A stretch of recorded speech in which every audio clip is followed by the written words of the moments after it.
കോഴിക്കോട് ഓമശ്ശേരിയിൽ വീട്ടുമുറ്റത്ത് ഉണങ്ങാനിട്ട കുരുമുളക് യുവതി മോഷ്ടിച്ചു. പട്ടാപ്പകൽ യുവാവിനൊപ്പം ബൈക്കിലെത്തിയ യുവതിയാണ് മോഷണം നടത്തിയെന്നാണ് പറയുന്നത്.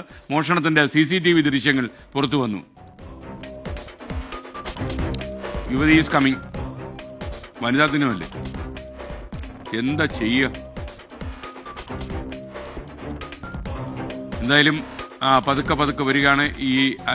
ഈ അരയന്ന നടന്ന് കുരുമുളകിനടുത്തേക്ക് സമീപിച്ചുകൊണ്ടിരിക്കുകയാണ്. കുരുമുളക് ഏതാനും നിമിഷക്കകം അവരുടെ കയ്യിൽ അകപ്പെടുമെന്നാണ് ഞാൻ മനസ്സിലാക്കുന്നത്. നാലുപാടും നോക്കി വളരെ ശാന്തമായ അന്തരീക്ഷം, ആരും പുറത്തില്ല.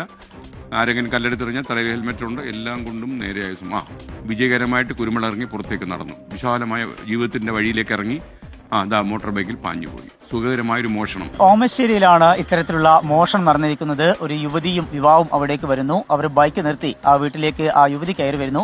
അവിടെ ആരുമില്ല എന്ന് ഉറപ്പുവരുത്തിയ ശേഷമാണ് മുറ്റത്ത് ഉണക്കാണ്ടിരിക്കുന്ന ആ കുരുമുളകുമായിട്ട് അവിടെ കടന്നു കളയുന്നത്. ആ യുവതി ആ ചാക്കോട് കൂടെ തന്നെ ചുരുട്ടിയെടുത്തുകൊണ്ടാണ് പതിയെ പുറത്തേക്ക് ഇറങ്ങുന്നത്. പിന്നീട് അവരിൽ നിന്ന് അവർ രക്ഷപ്പെടുകയും ചെയ്തു. കുരുമുളകിനൊക്കെ ഇപ്പോൾ നല്ല വിലയാണ്. ഇന്നൊക്കെ 630 രൂപ കിലോയ്ക്ക് ലഭിക്കുന്നുണ്ട്. ചിലയിടങ്ങളിൽ അതിന് മുകളിലും ലഭിക്കുന്നു. 650 രൂപ വരെ ലഭിക്കുന്നുമുണ്ട്. അത്തരമൊരു സാഹചര്യത്തിൽ ചെറിയ രീതിയിലാണെങ്കിലും കുറഞ്ഞ അളവാണെങ്കിൽ പോലും വലിയ ഒരു തുകയായി അത് മാറും. സ്വാഭാവികമായും വളരെ തന്ത്രപൂർവ്വം അവരവിടെ എത്തുന്നു. ആ മോഷണം നടത്തിക്കൊണ്ട് അവിടുന്ന് കടന്നു കളയുകയും ചെയ്തിരിക്കുന്നു. ഈ സംഭവത്തിന് ഈ മോഷണം നടന്നിരിക്കുന്നത് നെല്ലിക്കൽ സ്കറിയ എന്ന വ്യക്തിയുടെ വീട്ടിൽ നിന്നാണ്. ആ വ്യക്തിയുടെ വീട്ടിൽ നിന്നുള്ള CCTV ദൃശ്യങ്ങളാണ് ഇപ്പോൾ പുറത്തു വന്നിരിക്കുന്നത്. ഈ ദൃശ്യങ്ങൾ സഹിതം ഈ വീട്ടുടമ ഇപ്പോൾ പോലീസിൽ പരാതി നൽകിയിട്ടുണ്ട്.